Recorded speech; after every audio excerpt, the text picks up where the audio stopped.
Hello students, this is our third part of the chapter Political Parties, Lesson 6। तो पहले हमने पढ़ा था कि पॉलिटिकल पार्टीज़ के मेजर कंपोनेंट कौन कौन से होते हैं, पॉलिटिकल पार्टी हम किसे बोलेंगे और किस कौन कौन अलग अलग कंट्रीज़ में कितनी पॉलिटिकल पार्टीज़ जो है कंटेस्ट करती है इलेक्शन। कहीं हमने देखा वन पार्टी सिस्टम था, कहीं हमने देखा टू पार्टी सिस्टम था और कहीं पे हमने पढ़ा था मल्टी पार्टी सिस्टम, और उन कंट्रीज़ के एग्जांपल्स को हमने समझने की कोशिश की थी।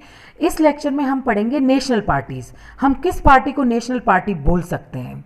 तो यहाँ हम देखते हैं कि उस पार्टी के पास क्या, उस पार्टी की क्या जो होने चाहिए जिसकी वजह से हम उसको बोलेंगे कि ये पार्टी नेशनल पार्टी है। Every party in the country has to register with the election commission. सबसे पहले इलेक्शन कमीशन में तो रजिस्टर करना ही पड़ता है। It offers some special facilities for large and established parties. The election commission has laid down detailed criteria of the push for vote and seats that a party must get in order to be a recognized party।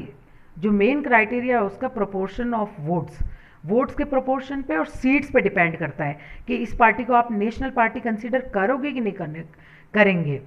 तो यहाँ हम देखते हैं a party that secures at least 6% of the total votes in an election to the legislative assembly of a state and win at least 2 seats is recognised as a state party. अब इसको हम state party किसको बोलेंगे? जहाँ पे a party that secures at least 6% of the total votes in the election. इसी तरह a party that secures at least 6% of the total votes in the Lok Sabha election और assembly election in 4 seats and win at least 2 seats in the Lok Sabha is recognised as a national party. तो यहाँ हमने difference भी देख लिया कि नेशनल पार्टी में और स्टेट पार्टी में डिफरेंस क्या होता है। देखिए 6% वोट हम दोनों जगह दोनों पार्टीज़ को चाहिए होते हैं और 2 सीट्स भी यहाँ पे चाहिए होती है। बट यहाँ पे हमारी नेशनल पार्टी के लिए हमारी असेंबली को 4 सीट्स विन करनी पड़ेगी और स्टेट पार्टी के लिए 2 सीट्स विन करनी पड़ेगी।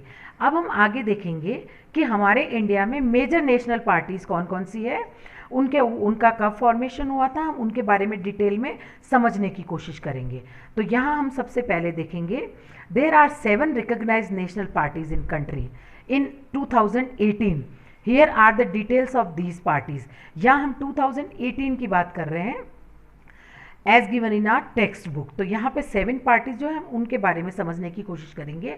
ऑल इंडिया तृणमूल कांग्रेस, ये कांग्रेस जो है हमारी, इसको हम शॉर्ट में बोलेंगे AITC, launched on 1 January 1998 under the leadership of Mahatma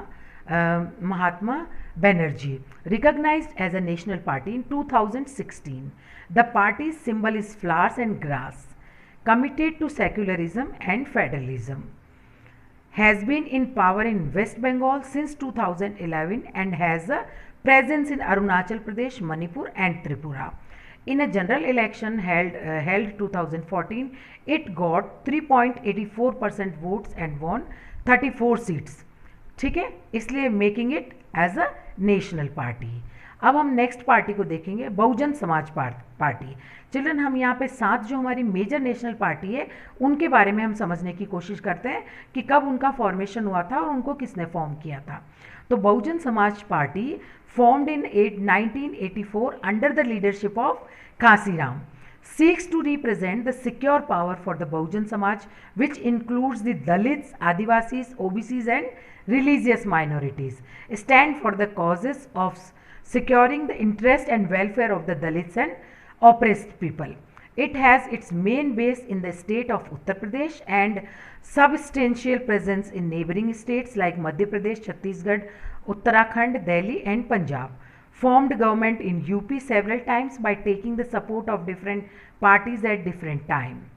Bharatiya Janata party, BJP, जिसको हम काफ़ी पॉपुलर पार्टी है हमारे इंडिया में, founded in 1980, formed by Shyama Prasad Mukherjee in 1951. Wants to build a strong modern India by drawing inspiration from India's ancient culture and values and Deen Dayal Upadhyay ideas of integral humanism and Antyodaya. Cultural and nationalism is an important element in its conception of Indian nationalhood and policies. Earlier limited to north and west and to urban areas, the party expanded its support in the south, east and north east and the rural area. Emerged as the largest party with 2082 members in the 2011 Lok Sabha elections. So thank you children. This was all about for today's lecture. Thank you.